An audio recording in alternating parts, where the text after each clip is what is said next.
안녕하세요. 상상시스터즈의 언니입니다.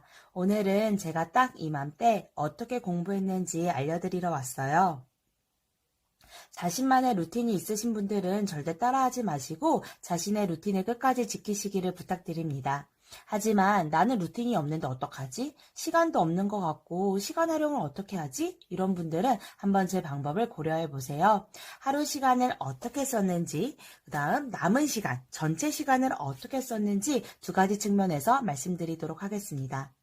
시험까지 얼마 안 남았다고 너무 조급해 하실 필요가 없어요. 이 짧은 시간이더라도 정말 많은 것을 하실 수 있습니다. 한번 살펴보도록 하겠습니다.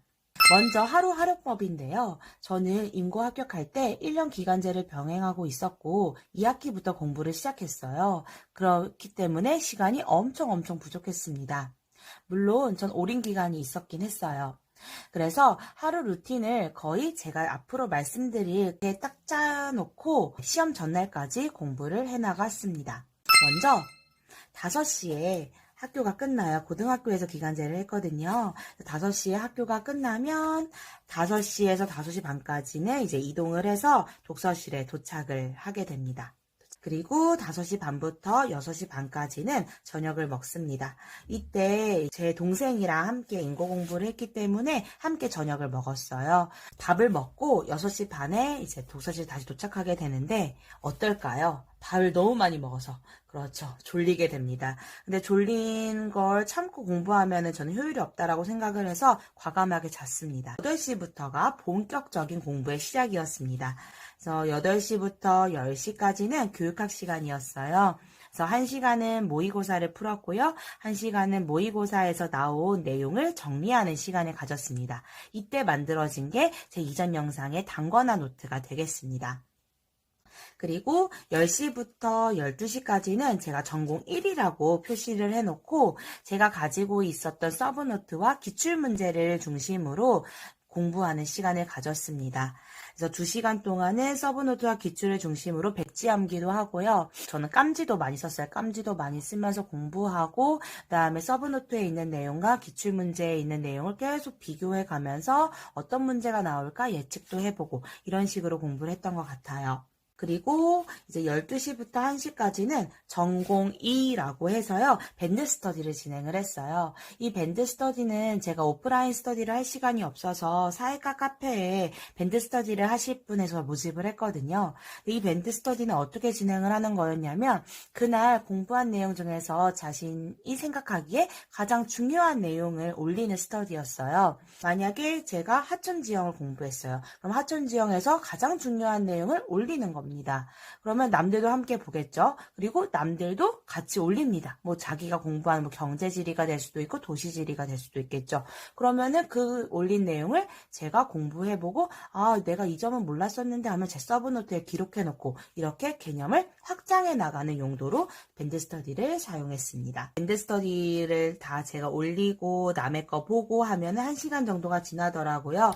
그러면 1시에 이제 집으로 갔습니다. 여기까지는 이제 8월에서 10월까지 제가 이렇게 딱 1시에 가서 1시 반에 그냥 바로 잤던 것 같아요. 그런데 11월이 되니까 이렇게 하면 안 되겠다라는 생각이 드는 거예요. 11월부터는 또 버닝을 했습니다. 1시 반부터 3시 반까지는 전공 3이라고 해서 부족한 부분, 왜인지 모르게 좀 나올 것 같다 라든지 출제자 정보들이 좀 뜨게 되는데 출제자 정보에 대한 내용을 좀 공부한다든지 이런 식으로 2시간 정도 더 공부를 한 다음에 취침을 하였습니다. 3시 반 정도에 솔직히 못 자요. 한 4시쯤 자고 7시 반쯤에 일어나서 학교를 가고 이렇게 계속 반복을 했던 것 같아요. 기간제 생활을 하더라도 순공시간 6시간은 확보가 되거든요. 그리고 모자란 잠은 대부분 일요일에 몰아서 잤습니다. 왜 토요일이 아니고 일요일이냐면 토요일은 시험 루틴을 만들어 놔야 돼요. 시험에 최적화된 제 몸을 만들어 놔야 되거든요. 그래서 토요일은 아무리 졸려도 9시까지는 독서실에 가서 9시부터 10시까지는 교육학 풀고 10시 반부터 2시 반까지는 전공 문제 풀고 이런 식으로 활용을 했습니다.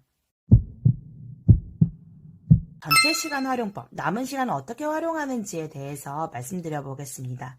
저는 불안함이 정말 많은 사람이에요. 긴장은 잘 안 하는데 불안함이 정말 많거든요.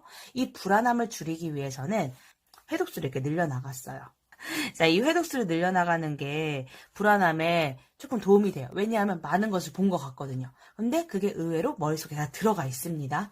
14일이 남았어요. 그러면 이렇게 1, 2, 3, 4, 5, 6, 7, 8, 9, 10, 11, 12, 13, 14를 적어놨거든요. 그래서 14일 중에서 반을 쪼갭니다.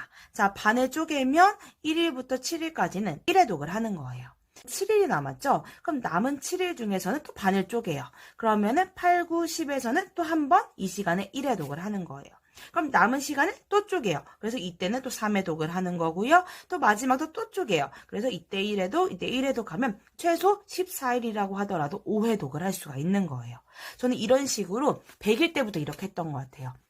100일이 남았어요. 그러면 50일 동안 1회독, 그 다음에 50일은 또 쪼개서 25일 동안은 2회독, 그 다음에 25일은 또 쪼개서 12일 동안은 3회독, 이런 식으로 계속해서 회독을 좀 늘려가는 방법을 택해서 불안함을 최소화하고 많이 볼 수 있는 방법을 택했습니다. 그런데 저랑 같이 밴드 스터디 했던 친구는요, 이렇게 회독수를 늘리는 게 자기랑 안 맞다고 하더라고요.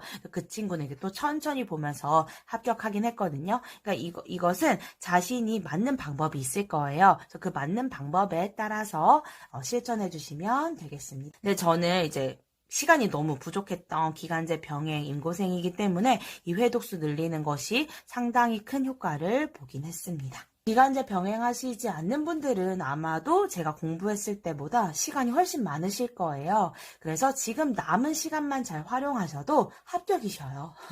그리고 기간제 병행하신 분들도 남은 시간 이렇게 잘 활용하신다면 합격하실 수 있는 확률이 되게 높아지거든요. 걱정 마시길 바라겠습니다.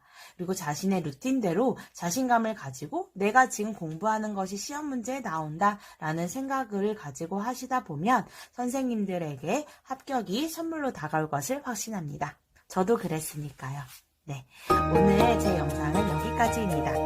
감사합니다.